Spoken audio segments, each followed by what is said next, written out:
English by screen. Kwigira icyongereza kuri ekara. Lesson 2. Isomo rya kabiri.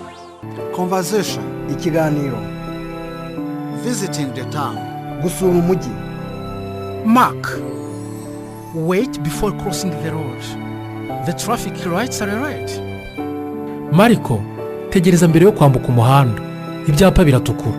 Yes, we must stop a moment. Yego koko, tugomba guhagarara kanya. Where do you want to go? Urashaka kujya he? Which place of town do you need to visit? Ukeneye gusura kahe gace k'umujyi? I want to visit different places of Kigali town because I'm leaving next Friday. Ndifuza gusura uduce dutandukanye tw'umujyi wa Kigali kubera ko nzagenda kuwa gatanu utaha. Where's the key of the car?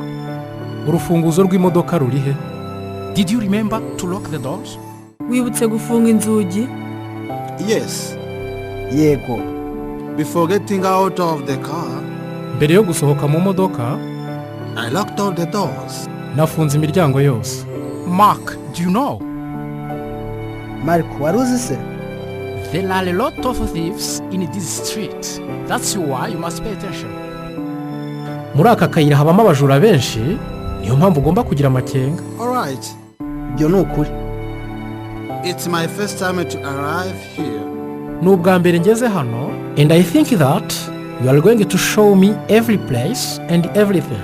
Kandi ndatekereza ko uza kunyereka buri hantu ndetse na buri kimwe cyose. That's not a big problem.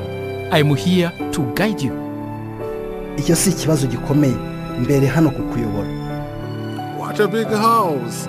Mbega inzu nini we? Whose house is that? Iriya nzu ni iyande?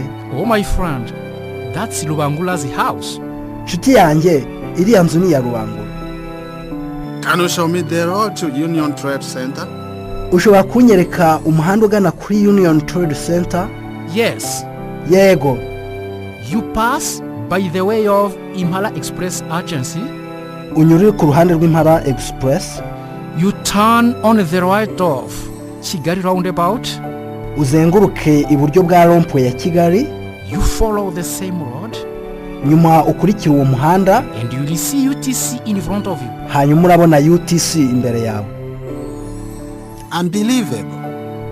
Ntawabyizera? Yesterday, I went to Nyabugogo in the afternoon. Ejo nyuma ya saa sita nagiye muri Nyabugogo. I wanted to buy a mobile phone Nashakaga kugura telefone igendanwa, and I had to walk shop to shop, bityo nagombaga kugendagenda iduka ku rindi, looking at the shelves in order to find a good phone. Nitegereza muri etajere kugira ngo mbashe kubona telefone nziza. Did you find it? Warayibonye? How much did they charge you? Baguciye amafaranga angahe? No, I didn't. Reka ntayo nabonye. The weather was bad. Ikirere cyakifashe nabi. and as it was getting dark, kandi ubwo bwarimo bwira, I was obliged to go back home because byabaye ngombwa ko nsubira imuhira cyane cyane ko I couldn't find a cheap phone. Ntashoboraga kubona telefone ihendutse. Yeah, that's enough. Be quiet. Yewe birahagije, iturize. There's no reason to spend too much time as you go. Union Trade Center, nta mpamvu ihari yatuma utumwanya munini kuva ugiye muri Union Trade Center. You are going to find there everything you need and at good prices. Urahasanga buri kimwe cyose ukeneye kandi ku biciro byiza. but what time do shops close? None se amaduka afunga saha ki? Oh my friend, don't worry. Shops never close there. Yo nshuti yanjye humura. Amaduka yaho nta na rimwe ajya afunga. They work 24 hours out of 24 hours. Bakora amasaha 24 kuri 24. Yeah, it's very good. Yewe ni byiza cyane. Now let's go together and see. Noneho rero reka tujyane maze turebe. Thank you. Try to be quick. Urakoze, gerageza kwihuta.